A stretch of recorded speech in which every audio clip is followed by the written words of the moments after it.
Hello, good evening, नमस्कार। क्रिमिनलाइजिंग begging यानी भीख मांगने को अपराध घोषित करने का एक नया ऑर्डर पारित हुआ है, जिसके बारे में हम चर्चा करेंगे कि भीख मांगना सच में अपराध घोषित करना चाहिए या नहीं करना चाहिए, इसका कुछ कानून है कि नहीं, किस कानून के तहत इसका कानूनी अधिकार आधार क्या है, सॉरी, इस ऑर्डर को पारित करने का। ये सारी चीज अभी हम एक एक करके समझने का प्रयास करते हैं। चलिए शुरू करते हैं न्यूज से। 3 फरवरी 2025 को भोपाल ने यह ऑर्डर पारित किया या आदेश दिया कि जो बैगिंग है यानी भीख मांगना है वह पूरी तरह से प्रतिबंधित हो जाएगा। कहाँ पे? पब्लिक प्लेसेस पे, सार्वजनिक स्थानों पे। इससे पहले इंदौर ने इस तरह का ऑर्डर जारी कर दिया था, यानी इंदौर के बाद में भोपाल ने इस तरह का ऑर्डर जारी किया है। यह ऑर्डर डिस्ट्रिक्ट मजिस्ट्रेट जारी करते हैं। यह ऑर्डर जो क्या करता है, भीख मांगना यानी बैगिंग और गिविंग आर्म्स यानी भीख देना, दोनों को अपराध घोषित किया है। और इस तरह दोनों यानी भीख मांगते हुए या भीख देते हुए पकड़े जाने पर उनके खिलाफ FIR भी रजिस्टर्ड किया जाएगा, जो इस नियम को वायलेट करते हैं, यानी भीख मांगते हुए पकड़े जाते हैं या भीख देते हुए पकड़े जाते हैं।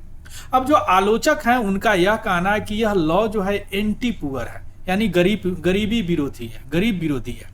चूंकि कोई गरीब होता है तभी वह भीख मांगता है। हाँ, और दूसरी बात कि उनको क्रिमिनलाइज करने के स्थान पर उनको रिहैबिलिटेट कीजिए, पुनर्वास कीजिए। वह क्यों भीख मांग रहे हैं, उनका कुछ पुनर्वास कीजिए। लेकिन यहाँ पे क्या हुआ, पनिशमेंट को प्रायोरिटाइज दिया गया, यानी प्राथमिकता है पनिशमेंट को दिया गया, ऐसा आलोचक लोग बोल रहे हैं। क्लियर। अब यहाँ पे कई कीवर्ड समझना है। पहला यह समझना है कि यह जो भोपाल का जो डिस्ट्रिक्ट मजिस्ट्रेट इस तरह का ऑर्डर का क्या कानूनी अधिकार है, आधार क्या है, यानी कानूनी आधार क्या है इस तरह के ऑर्डर को पारित करने का, इंदौर या भोपाल। चलिए देखते हैं इसका लीगल बेसिस यानी कानूनी आधार क्या है इस ऑर्डर को, आदेश को देने का। देखिए, यह आदेश जारी किया जाता है भारतीय नागरिक सुरक्षा संहिता BNSS 2023 यानी 2023। यह पहले क्रिमिनल कोड प्रोसीजर था, CRPC। इसी का नाम चेंज करके क्या कर दिया गया 2023 में, भारतीय नागरिक सुरक्षा संहिता। इसके सेक्शन 163 के तहत इस तरह के ऑर्डर इशू होते हैं। इस सेक्शन में बताया गया है कि या तो डिस्ट्रिक्ट मजिस्ट्रेट हो या कोई एग्जीक्यूटिव मजिस्ट्रेट हो, कोई कार्यकारी मजिस्ट्रेट हो या जिला मजिस्ट्रेट हो, ये दोनों जो है इस तरह के ऑर्डर जारी कर सकते हैं। यानी ऑर्डर ये क्यों जारी करते हैं, चूंकि वैसा एक्शन, वैसा कार्य को रोकने के लिए जिससे क्या होता है, उपद्रवी और अप्रहेंडेड डेंजर यानी कुछ खतरा होने का आशंका हो या कुछ उपद्रव होने का आशंका हो, तो वैसे कार्य को यह रोक सकते हैं। किस ऑर्डर के माध्यम से? इस ऑर्डर के माध्यम से। जैसे अभी भीख मांगना या देना इन्होंने रोका है, क्यों? चूंकि ऐसा लगता है कि इससे क्या होता है, उपद्रवी लोग बढ़ते हैं और कोई आने वाला खतरा का अंदेशा है ना, इसलिए यह ऑर्डर जारी किया, उन्होंने आदेश दिया।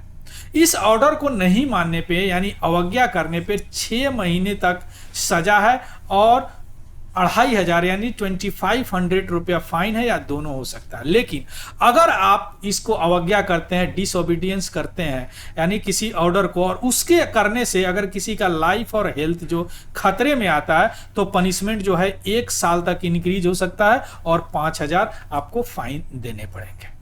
क्लियर। यह जो ऑर्डर है जो डिस्ट्रिक्ट मजिस्ट्रेट अभी जारी किए हैं अंडर द सेक्शन 163 जो भारतीय नागरिक सुरक्षा संहिता यानी BNSS 2023 के तहत, यह 2 महीने तक वैलिड रहेगा। लेकिन अगर राज्य सरकार चाहे तो 6 महीना और इसको एक्सटेंड कर सकता है। समझ गए? यह क्या हो गया, यह कानूनी आधार है इस आदेश को पारित करने का। क्लियर। चलिए अब हम आते हैं कि देखते हैं कि जो बेगिंग लॉ यानी जो भीख मांगने वाला जो कानून है, वह ये तो भोपाल इंदौर का हो गया। अदर पार्ट ऑफ इंडिया में क्या हाल है, यानी कुछ और भाग में, भारत के और भागों में क्या हाल है, क्या इस तरह का लॉ है, किस तरह का कानून है। सबसे पहले इसका हिस्टोरिकल कॉन्टेक्स्ट यानी ऐतिहासिक संदर्भ में बात करें तो सबसे पहला एंटी बेगिंग लॉ यानी भिखमंगा को रोकने वाला लॉ जो है वह है क्या, बॉम्बे प्रिवेंशन ऑफ बैगरी एक्ट 1959। सबसे पहला लॉ है। क्लियर। या इसका जो रूट है, इसका जो आधार है, या कॉलोनियल एरा लॉ है, यानी जिस तरह बंगाल वैगरेंसी एक्ट 1943 था, या कोचिन वैगरेंसी एक्ट 1953 था, इसी तरह मिलता जुलता यह एक्ट है बंगाल प्रिवेंशन ऑफ बैगरी एक्ट। या जब देश गुलाम था उस समय का एक्ट, उसी को लागू कर दिया गया एंटी बैगिंग लॉ, यानी भिखारी विरोधी कानून। क्लियर। इसको मुंबई में लागू भी किया गया था। और क्या करता था, पुलिस जो है किसी भी होमलेस पर्सन जिसका घर नहीं है, कहीं पे चौक चौराहे पे सोए हुए, उनको डिटेन पकड़ लेता था। कि क्यों? क्योंकि उनको सस्पेक्ट था, उनको ऐसा लगता था कि यह भीख मांगता होगा, और उसका पनिशमेंट होता था 10 साल तक उनको जेल की सजा दी जाती थी, है ना। तो इस तरह मुंबई में इंप्लीमेंट हुआ। यानी पहला जो अदर पार्ट ऑफ की बात करें तो पहला जो भिखारी यानी भिखारी विरोधी जो कानून था, एंटी बेगिंग जो लॉ था, वह बॉम्बे प्रिवेंशन ऑफ बैगरी एक्ट है 1959। क्लियर। अब आते हैं दिल्ली हाई कोर्ट ने इस एक्ट को का रूलिंग देखते हैं। इस एक्ट के बारे में कहा इस एक्ट के बहुत सारे सेक्शन को है ना दिल्ली हाई कोर्ट ने स्टक डाउन कर दिया, यानी उसको हटा दिया। और ऐसा क्यों? चूंकि उन्होंने बोला कि यह अनकॉन्स्टिट्यूशनल है, असंवैधानिक है ना। और बैगिंग को डीक्रिमिनलाइज कर दिया, है ना, यानी अपराध नहीं है बैगिंग करना। चूंकि कोर्ट का ऐसा मानना था, कोर्ट ने ऐसा बोला कि बैगिंग जो है यानी भीख मांगना जो है द रिजल्ट ऑफ पॉवर्टी, या गरीबी का एक कारण है, यानी गरीबी के कारण ही लोग भीख मांगते हैं। तो इसको आप अपराध घोषित करने से बेटर है कि स्टेट जो है सोशल सिक्योरिटी प्रोवाइड कराए उस आदमी को। और इस आधार पर दिल्ली हाई कोर्ट ने क्या किया, इसको अनकॉन्स्टिट्यूशनल करके इसके सेक्शन को ही या स्टक डाउन कर दिया 2018 में। आया बात समझ में? Section of the act stuck down the section, बहुत सारे सेक्शन को इन्होंने अनकॉन्स्टिट्यूशनल कर दिया। चूंकि इनका दिल्ली हाई कोर्ट का मानना था कि भीख मांगना गरीबी के कारण होता है, तो स्टेट को चाहिए कि उसको सोशल सिक्योरिटी दे, सामाजिक सुरक्षा दे, न कि उनको जेल में बंद कर दे, अपराध घोषित करके अपराधी घोषित करते। क्लियर।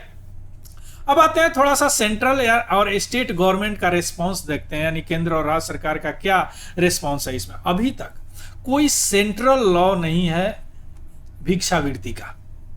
बहुत सारे स्टेट जो है अगर लॉ लगाए हैं तो वह जो अभी देखें 1959 उसी लॉ को फॉलो करते हैं।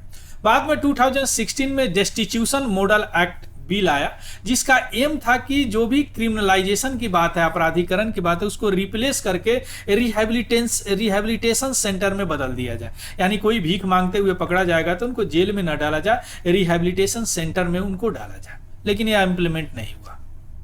2020 में यूनियन मिनिस्ट्री का प्रपोजल आया, एक कैंपेन चलाया गया 10 सिटी में इंक्लूडिंग मुंबई ऑल्सो, कि जितने भी बैगर्स है, जितने भी भीख मंगा है, उनको रिहैबिलिटेट किया जाए, पुनर्वास किया जाए। यह लॉ अभी भी एग्जिस्ट कर रहा है, यह खत्म नहीं है। इसके बाद में मेंटल हेल्थ एक्ट आया 2017 में।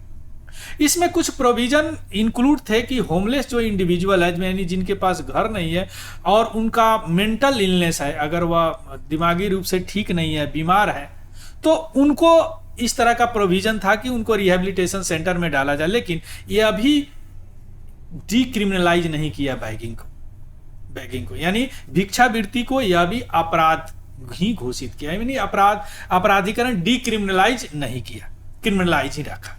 कौन? Mental health care act. Clear. तो ये थोड़ा सा है स्टेट और सेंट्रल गवर्नमेंट का रिस्पॉन्स क्या है भिक्षावृत्ति के मामले में। क्लियर।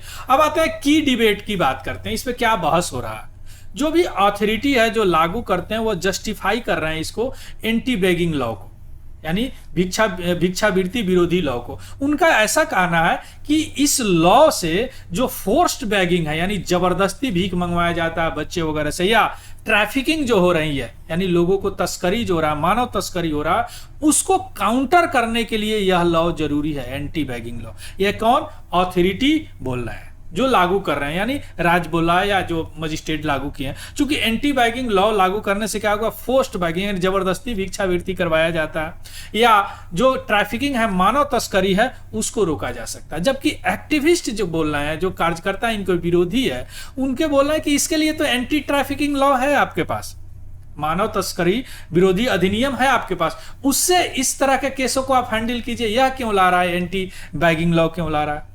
यानी आपका फोकस होना चाहिए रिहैबिलिटेशन पे, सोशल सिक्योरिटी पे यानी पुनर्वास पे, सामाजिक सुरक्षा पे, पॉवर्टी एलिविएशन पे यानी गरीबी उन्मूलन पे, न कि पनिशमेंट पे, उनको सजा देने पे।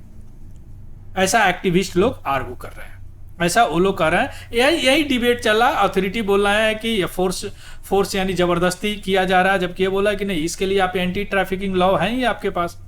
अगर कोई भीख मांग रहे हैं तो उसको रिहेबिलिटेट कीजिए, उसको रोजगार दीजिए, उसको जगह दीजिए रहने का, उनको सोशल सिक्योरिटी प्रदान कीजिए। अगर गरीबी है तो उनके गरीबी उन्मूलन का कार्यक्रम कीजिए, न कि पनिशमेंट दीजिए। यह चल रहा है अभी जो मुख्य बहस जो है, की डिबेट्स है, उसकी हमने चर्चा किया। क्लियर?